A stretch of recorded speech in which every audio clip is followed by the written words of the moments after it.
부가가치세 쪽을 클릭하시고 문제 3번 다음은 수출 신고 필증의 일부 자료와 선적일 및 환율 정보이다. 제품 매출에 대한 거래 자료를 메인 매출 전표에 입력을 하려는데 그전에는 이걸 그냥 여기다 직접 찍었었어요.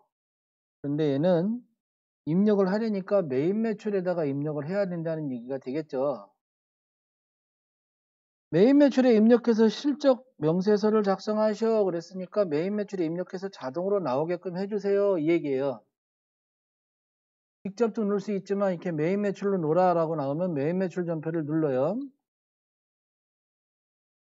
선적일 기준으로 12월 15일 박스에 보면 선적일이 있어요. 12월 15일 12월 15일 수출 신고 번호가 있으니까 수출 매출로 잡는 거예요. 수출 매출 16번 ADAS A1 영어로 ADAS A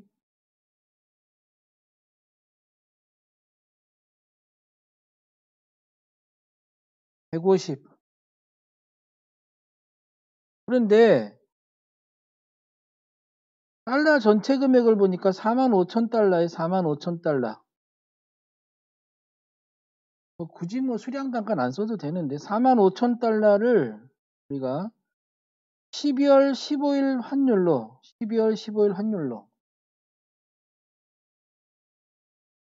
45,000달러 하기 12월 15일 선적일 기준 환율로 1210원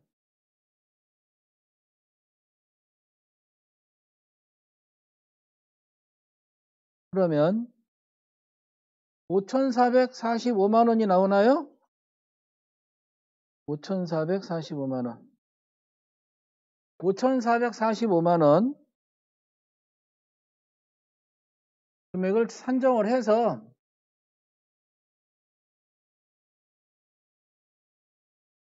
공급가액에다 5,445만원 그러니까 4만 달러를 12월 15일 환율로 곱하는 거예요. 기준 환율로 박스에 있는 거래처는 영어로 T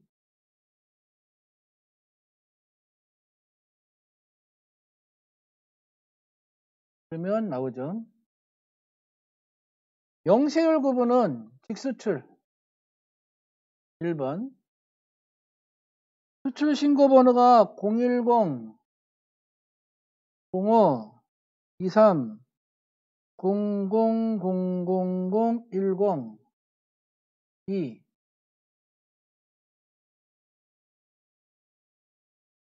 입력을 하고 결제 조건이 후불이니까 이 35일 후라고 써 있죠. 외상. 그러면 이렇게 분기가 이루어지죠. 자동으로 외상 매출금, 제품 매출 해갖고 이루어지는데 요거를 불러오게 해라 이거죠. 엔터, 엔터. 다 따라 찍었나요? 굳이 이건 안 나타나도 되고. 갖고 부가가치세 서식에 가서 수출 실적 명세서를 클릭을 하시고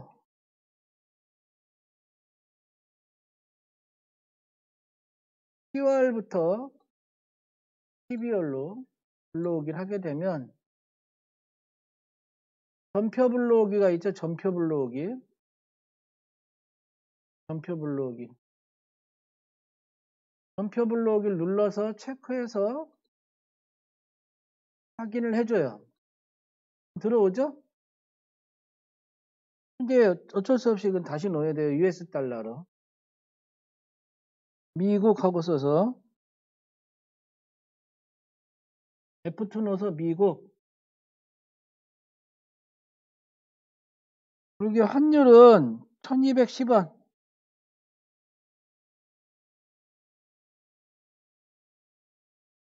다시 찍어야 돼요. 천상. 예, 달러는 45,000달러.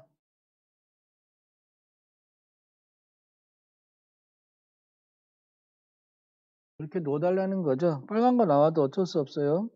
2, 3, 뭐 있는 거니까 저장하시고. 저번에는 그냥 찍어준 거죠. 그냥 찍어줄 때 선조길보다 환가를 하면 환가일의 환율을 써라 이런 얘기 하면서 나가면서 저장.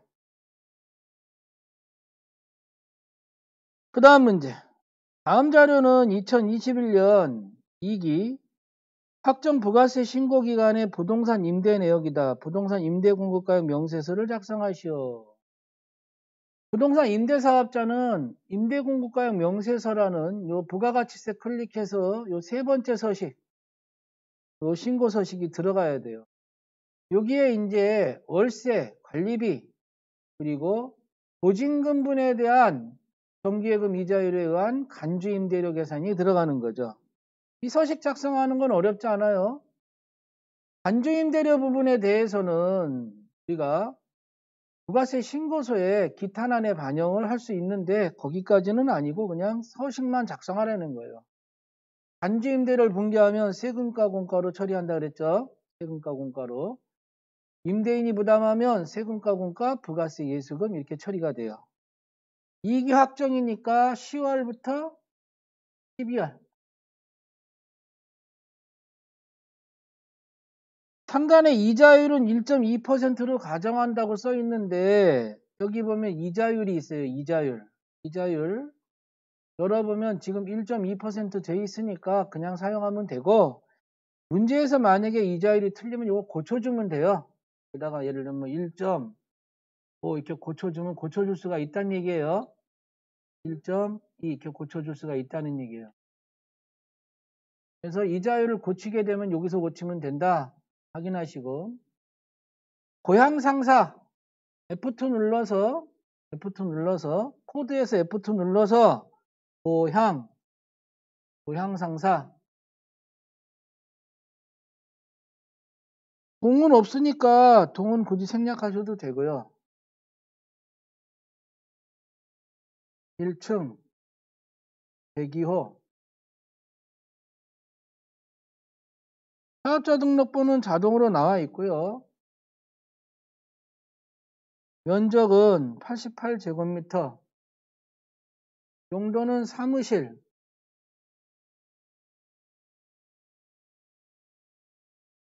보증금이 1,000만원 임대기간이 2019년 11월 1일부터 2021년 10월 31일. 자, 지금 이 기한이 2기 확정이기 때문에 먼저 계약한 1,000만원 보증금 월세 100만원 관리비 10만원이 딱 한 달치가 여기에 해당이 되는 거죠. 2021년 10월 한 달치가. 그래서 갱신이 이루어지나 봐요. 1,000만원 월세 100만원 관리비 10만원. 요 보증금 1,000만원에 대해서 아까 1.2%로 곱하기 해서 365분에 한 달치만 따진 간주임대료가 요만큼이란 얘기죠. 보증금분의 간주임대료가. 그런데 지금 이 2기 확정은 10월부터 12월이잖아. 그러면 11월, 12월은 10월 말일 날 계약이 끝나기 때문에 갱신을 해야 된다는 얘기죠. 만기가 끝났기 때문에. 그래서 두 번째 칸이 있는 거예요. 계약 갱신일이 2021년 11월 1일로 하면 돼요. 2021년 11월 1일. 그러면 두 달치가 이 2기 확정에 새로 갱신한 걸로 계약이 된 거예요. 2023년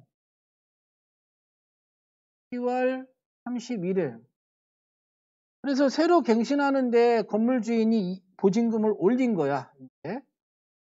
2년이 지났기 때문에 2천만 원으로 올렸다 이 얘기예요. 월세가 150만 원이고 그리고 관리비가 15만 원이고. 그래서 고향 상사에 보증금분에 대한 간주 임대료가 요만큼이고 요거의 10%가 부가세가 더 징수가 된다. 이런 뜻의 내용이에요. 자, 고양 상사는 갱신을 거쳤지만 두 번째 F2 대형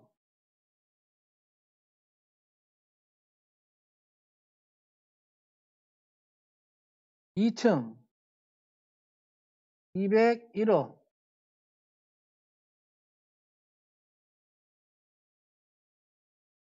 면적은 88제곱미터 용도 사무실. 예, 이거는 최초 계약 한번 2년 그냥 2021년 12월 1일 2023년 11월 30일 1,500만원 200만원 15만원 이렇게 해서 이 두 회사의 한 건물의 이 건물 주인의 간주 임대료가 이렇게 있다는 얘기가 되는 건데 이 부분은 부가세 신고서 기탄안에 간주 임대료는 세금계산서 교부 의무가 면제되기 때문에 기탄안에 들어가서 부가세가 잡힌다. 그 얘기가 되는 거예요. 하나의 서식만 작성이 된 거예요. 저장하시고 그냥 불러보기 하면 이런 서식이 하나 작성이 됐다라고 보시면 돼요. 받으시고 소득세 쪽에 와서 2021년 기숙 원천징수 자료와 관련하여 다음에 물음에 답하시오. 문제 5번. 사원 코드 150번인 사원 김채고에 퇴사를 했대요. 2021년 3월 31일 퇴사를 하였다. 퇴사자에 대한 정산을 하시오. 이런 내용이에요. 김채고 사원은 퇴사일 3월분 급여를 받았고 이에 대한 자료는 아래와 같고 급여자료 입력도 하고 중도 퇴사에 대한 정산을 하시오. 처음 하시는 거니까 천천히 따라 하시면 돼요. 2021년 4월 10일 신고를 해야 하고 이행사항 신고서를 작성하시오. 이 얘기예요. 자, 따라 하세요.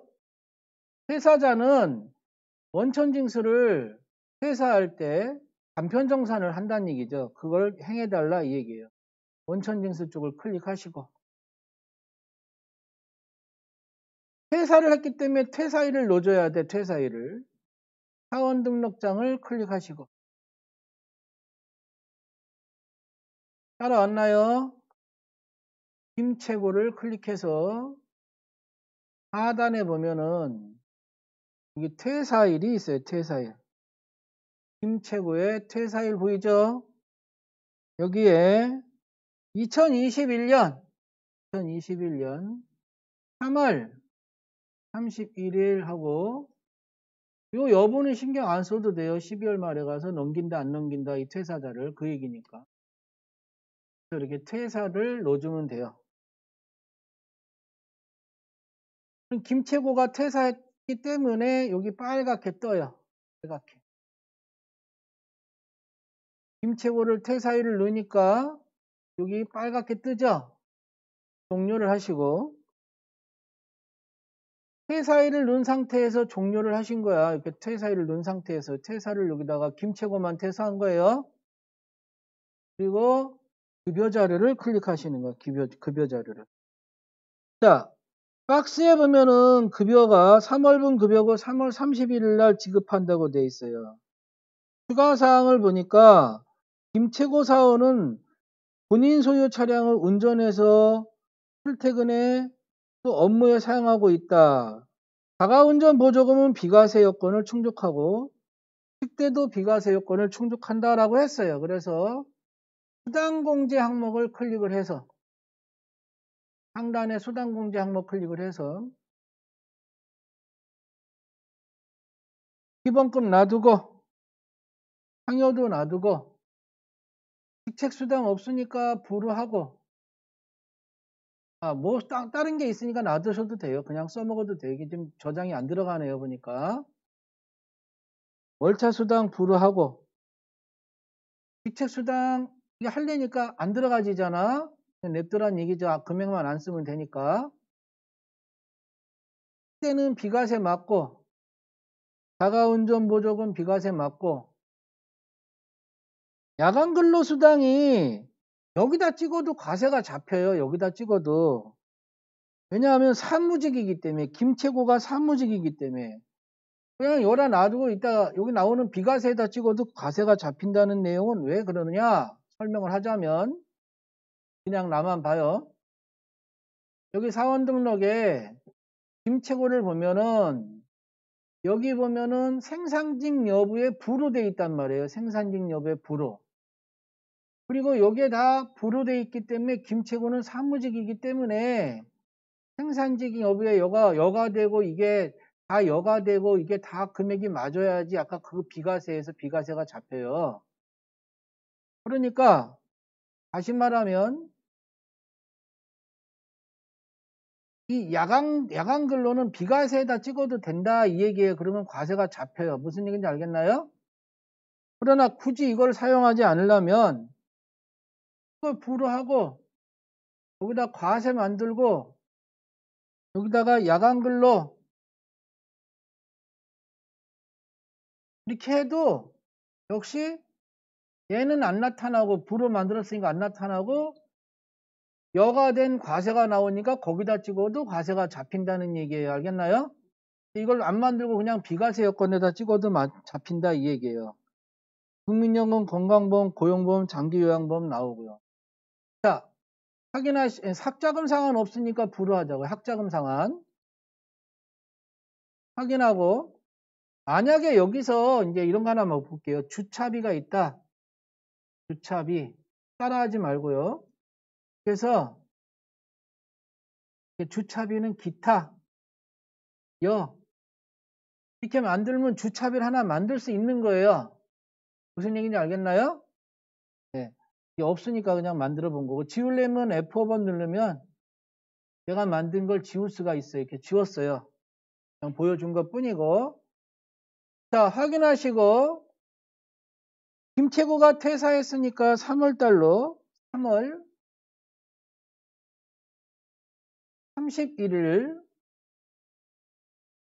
김채구 여기 뭐라고 돼 있어요? 빨갛게 퇴사자라고 돼 있죠. 빨갛게 아까 퇴사일자를 놓기 때문이에요. 퇴사자 천천히 갑니다. 350만원 120만원 기책수당 안 넣으면 돼요. 안 없어졌으니까 12만원 18만원 야간근로수당 30만원 국민연금 15만 7,500원 책에 있는 거 쓰기 그러니까 문제 나온 걸 찍어줘요 15만 7,500원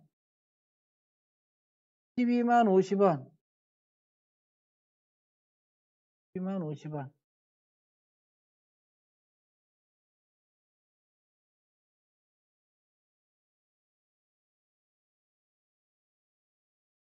고용보험 4만 160원 장교용 13,820원 여기서 엔터를 잘 치면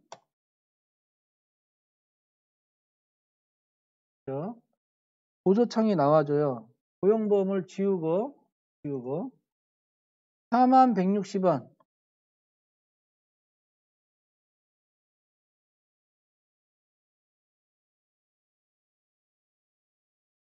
간편정산창이 나와주는데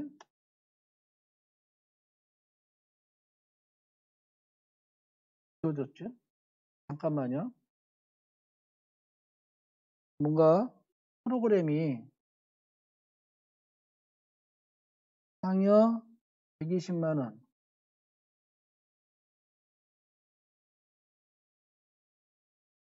12만원 8만원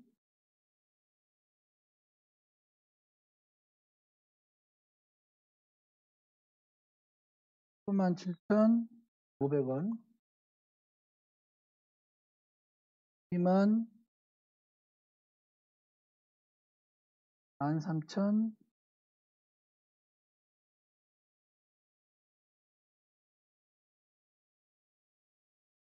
4160. 이 창이 나와주는데 아까 뭔가 선생님 창이 오류가 있었는데 여러분 이 창 나와줬죠? 네. 선생님 창에 오류가 있었어요. 좀 뭔가 잠깐. 그래서 이게 지금 프로그램이 자동으로 정산을 해준 거예요. 그래서 이거를 이제 퇴사를 한 자의 간편정산에 환불을 해준 거죠. 환급을. 그래서 급여 반영을 누르게 되는 거죠. 그러면 요게 나타나는 거죠. 아까 화면은 선생님 화면이 뭔가 이상해서 금액까지 나와 있었기 때문에 비어서 나와서 찍은 걸로 해야 되는데 오류가 있었던 창 같아요. 여기까지 해달라는 건데 퇴사자는 퇴사일자를 넣어서 이렇게 간편정산을 중도정산을 한다 그런 의의를 나타내고 있는 거예요. 엔터 치고 뭔가 꼬였었어요. 프로그램이.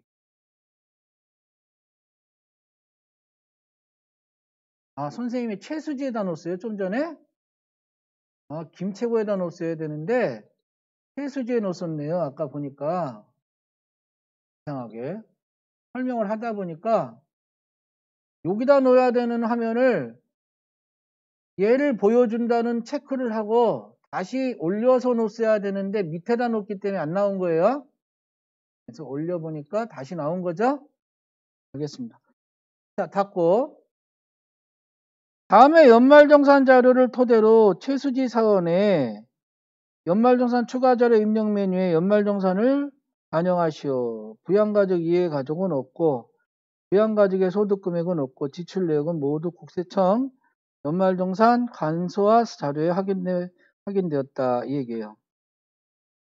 자, 연말정산 추가자료 입력 클릭하시고 4번 F2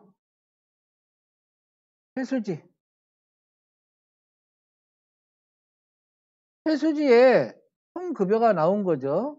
그래서 오늘 들은 연금보험료 공제 이런 등이 나오고 건강보험료나 내가 온천징수 당한 거 고용보험료 이런 게 나오고 우리가 여기서 써주는 거는 이거 주택 공제 그리고 신용카드 공제 이런 거 공제가 들어가고 그러면 이제 과표가 나오죠. 과표가 내 마우스 있는 과표가 그러면 프로그램이 알아서 세액을 산출해 주죠.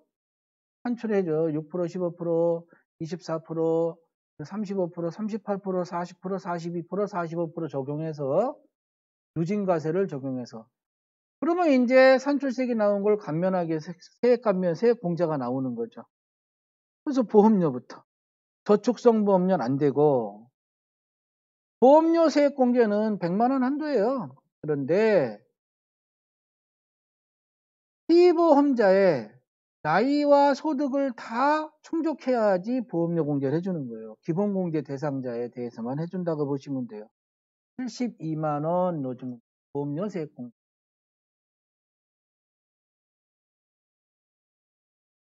미용에 의한 건 안 해줘요. 미용에 의한 건.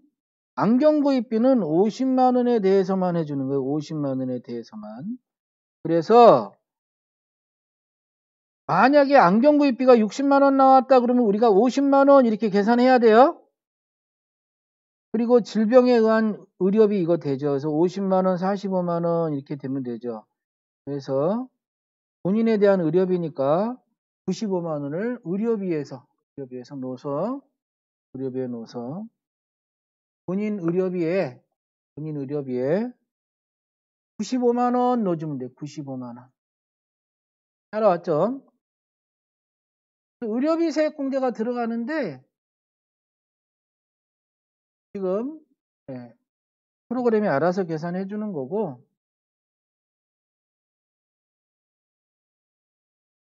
그 다음에 교육비 대학원 등록금은 본인 거에 대해서 해주는데 요가 학원 수업료는 안 해줘요. 요가 학원 수업.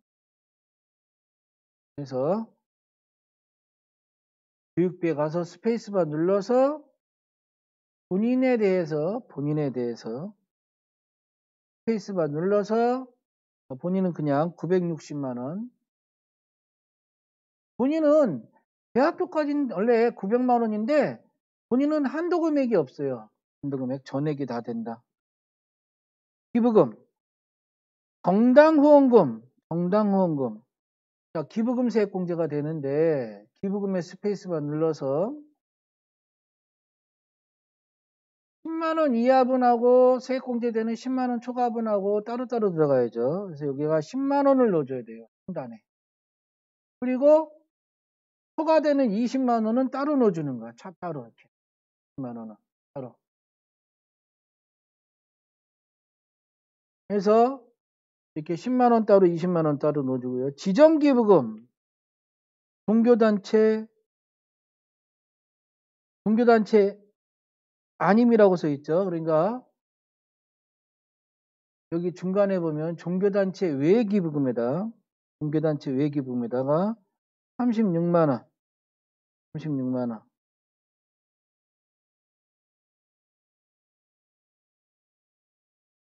우리는 이걸 넣어준다 안 넣어준다 그것만 책정해서 넣어주는 거예요. 뭐 15% 세액공제, 12% 세액공제 뭐 이런 거 따지질 않고. 신용카드, 대중교통이용분, 신용카드는 세액공제가 아니고 이쪽이 아니고 이쪽 난이라 그랬어요. 이쪽 난, 소득공제난. 그래서 이쪽에 스페이스바. 대중교통 15만 원. 대중교통 15만 원.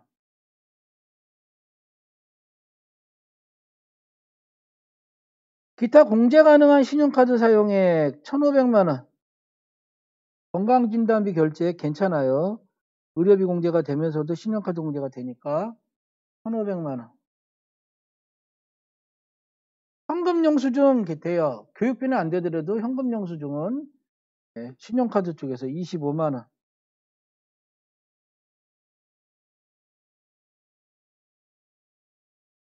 자, 채딸기 자녀의 의료비는 일반 의료비니까 의료비로 다시 가야겠네요. 이쪽 오른쪽에 의료비 와서 스페이스바. 그 밖에 의료비에 건강진단비 되니까 90만 원. 교육비 또 있는데 교육비 또 따라가야겠네요. 교육비, 채딸기 교육비 와서 스페이스바. 어린이집은 유치원 취약전 아동으로 보니까 취약전 아동은 교육비 공제도 되고 만약에 카드를 썼다 그러면 카드 공제까지 됩니다. 그래서 스페이스바 30만 원. 확인하시고 나가면서 저장이 됐으면 됩니다.